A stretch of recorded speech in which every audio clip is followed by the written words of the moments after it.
All right, welcome back to Eyes Open Media. Okay, so as you guys already know, I don't have to bring the articles up, but you guys already know that Donald Trump has signed the executive order to remove Iraq from the travel ban today, and that's going to be effective March 16th. Okay, so we know about that already. And then also, we yesterday we talked about a body receiving a phone call from Donald Trump and accepting that offer. And then today, they made it known to the mainstream media that a body is going to Washington D.C. this month. Okay, and most likely it's going to be probably right after they lift the travel ban. Okay. Um, so that's good.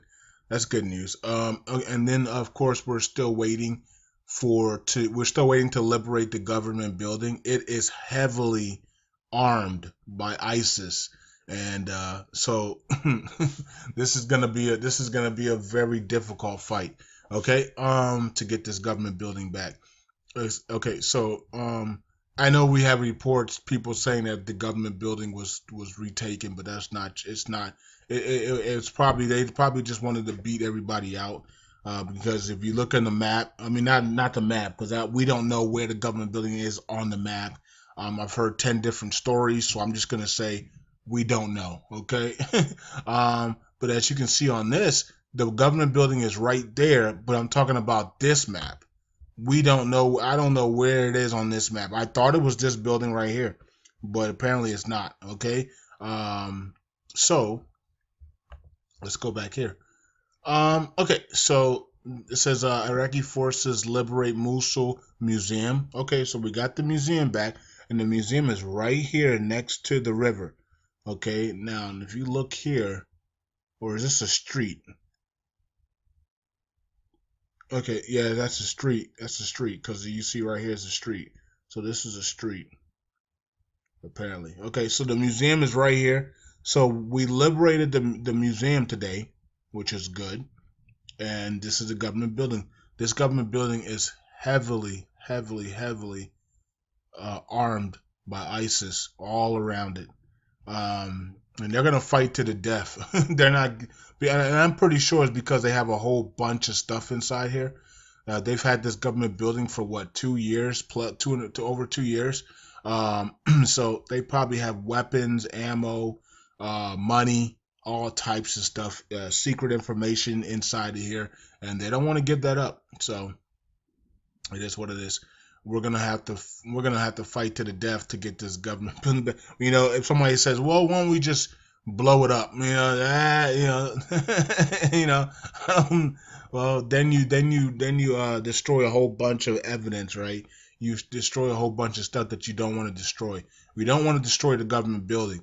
We want to remove ISIS from the government building, and I'm pretty sure there's a lot of IEDs all around this government building and booby traps everywhere. So this is going to be a hard task. This is not going to be easy at all. And yeah, so this is one of the reasons why they've been cover. Basically, they've been covering it up. Because they've been saying, well, we're 2 inches away, 3 inches away. He's like, okay, then get the government building. They're not telling us that this is heavily packed with IEDs and explosive devices and armed trucks and ISIS members everywhere. That's what they're not telling us. And here's another shot at the government building right here, and then here's another shot of it. And it's just heavily armed by ISIS. This is one of the last strongholds. You got this one in Telahar, Western Telahar. Okay, so as you can see here, Daesh, ISIS, whatever you want to call them, has reinforced its defenses around the government building in central Mosul. They know that once if they lose this government building, it's a wrap. It's a wrap. You know what I mean? So they're gonna. This is a massive stronghold for. It's like you having a disease. You know, and there's a stronghold to that disease, and you have to fast and pray and break that stronghold to even get to that. It could be a generational curse. It could be whatever the case may be. It could be, anything. But whatever that stronghold is, you have to recognize that stronghold and then defeat the strong man. And that's exactly what this is here. If we take this government building over, it's a wrap for ISIS in the Western world. Okay? And so we'll see. We'll see how it goes this week, because this whole week is going to be focusing right on this government building and trying to retake it back without really destroying a lot of it, because we don't want to destroy evidence and all the things that are in there that are really important things.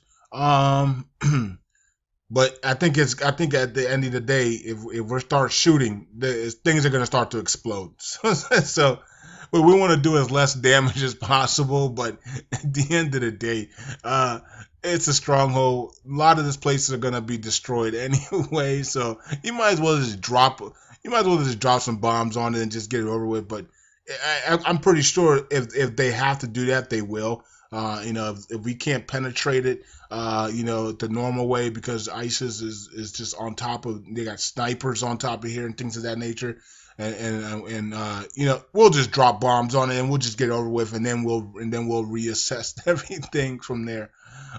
That's the last resort, but it is what it is. So let's look at the map here. It doesn't look like we did anything today, and I did say that here. I said the map looks like we did nothing today. But you see the orange did move. The orange is getting massive on this side. You see that? It's way more orange today than it was yesterday. Orange all around here. That means that we are just in confrontation, editing door to door, and it's a slow process. It's just going a lot slower than down here was. Down here we moved so fast in 7 days. Up here, it's just door to door. This is where everybody lives, right in the central Mosul, okay, in Western Mosul. Everybody lives right here. So, they don't live up here. Not too many people live up here, okay? Most people live right here, right in the center. This is why I thought we were going to go around the center and get this area first and then come back to the center and do it last, because I told you that this was going to be the hardest part. And look, man, we're barely moving. So I'm gonna keep it. I'm gonna keep it March 20th. Even though if we get the government building back, I think it's a wrap. I think we just move through this a piece of cake, and also Telehar West, of course. But I think if we get the government building back, it's a wrap. Okay. And a lot of reasons why we're not moving faster on this side is because everybody's right here about to storm in the government building, right, and risk their lives to get that government building back. So, so it's making us go a lot slower everywhere else. And we're talking about the Iraqi army, right? Because this is the map they use, and this is what they record. We don't know what everybody else has done, because we're just focusing on the Iraqi army, because that's what a body is focused on too. As the Iraqi army will get all the credit. Of course, the PMU and the Peshmergas will get the credits as well, and of course they made it known that the Americans and the British forces are there, and the Russian forces on the outside with the Chinese forces, and Daesh and ISIS try to pick a fight with China, and that's not a smart move, So, anyways, I don't know. Excuse me, I don't know why they did that, but yeah. So I mean, they will be destroyed immediately from China. China does not play around, and you guys know that already. They're not Russia. And they're not Russia, and they're not Britain, and they're not nobody else. China will wipe you out in 3 seconds. They don't play around, Uh, there's no grace period with them with China at all. So ISIS just picking a wrong battle with China. Anyways, I guess they want a death sentence there. Now the only country that can beat China 1-on-1 is America, and we would barely beat China. We would we would barely look if we went in a war against China, we would barely win. It would be like the NBA Finals last year when LeBron won in 7 with Kyrie Irving and the Cavaliers against the Golden State Warriors. That's how the type of battle it would be if we went up against China 1-on-1. It would be just like that, and we would win right at the end. Okay, so now because that would be a fierce battle. it probably killed the rest of the world. Okay, so because you're talking about dropping. I mean, you're talking about dropping bombs and all types of chemical weapons and all type of secret weapons that China and the United States have. I mean, we would annihilate. Like a billion plus. I mean, 3 billion people would die from the war of China and America. So you can imagine what World War III will be in the future. We don't know when World War III is going to happen. I mean, it could happen 10 years from now, 15 years from now, 30 years from now, whatever the case may be. But you can already see the type of technology that is going to be out 20 years from now, 10 years from now in World War III. I mean, it's going to be ridiculous. Um, let's see here. So yeah. So that's one of the reasons why China has linked up with Russia, because they know they can't beat America one on. They wouldn't be able to beat America one on. They can beat everybody else one on one, but they can't beat America one on one. Especially if Donald Trump is going to be bringing America's military back to prominence, because remember, Obama cut our military in half and also fired a lot of our military leaders. And so Donald Trump has some type of like a $54 billion bill to boost our military, strengthen our military with new weapons, new arenas, infrastructure, and bring a whole new type of forces on and training. So if that's the case, no one can beat us one on one. So China is linking up with Russia, and that's the smartest thing to do. And with China and Russia, they can beat anybody. And so it is what it is. So let's move on from there. And the homie said had this article right here, which is really interesting, because I did say today we're gonna find out what Donald Trump's gonna do about this Iran sanction, because we're sanctioned from having, well, from investing in Iran, really. You know what I mean? Going to Iran and doing investments in Iran, we're sanctioned from that. So, and also the United States banking is sanctioned from doing business with Iran as well. So when I saw this article, I said, okay, this is the first step to maybe removing that. So it says Americans can now open bank accounts in Iran. Now you see it says in Iran, it doesn't say in America. So the sanctions on American in America still are on, but Americans that live in Iran and have dual citizenship into Iran, they can open up banks.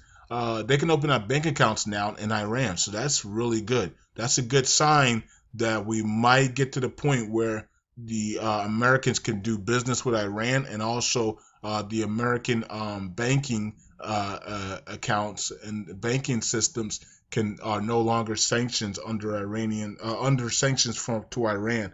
So that's going to be awesome. So this is big news. This is good news, actually. Let's see here. Iran says it has been informed by Washington, and it was informed by Washington. So Trump's administration told them that U.S. nationals can have bank accounts in Islamic Republic. Very interesting. Very interesting, because we already heard from Donald Trump and how he does not like Iran at all. So the fact that his administration is allowing the U.S. nationals to open up bank accounts in Iran tells us that some deals are being made here. Some deals are being made down the stretch here, and this could be a new thing. This could be something that Donald Trump can say, I'm not going to restrict Americans from doing business with Iran and opening up bank accounts. That could be coming next. Okay, so look out for that.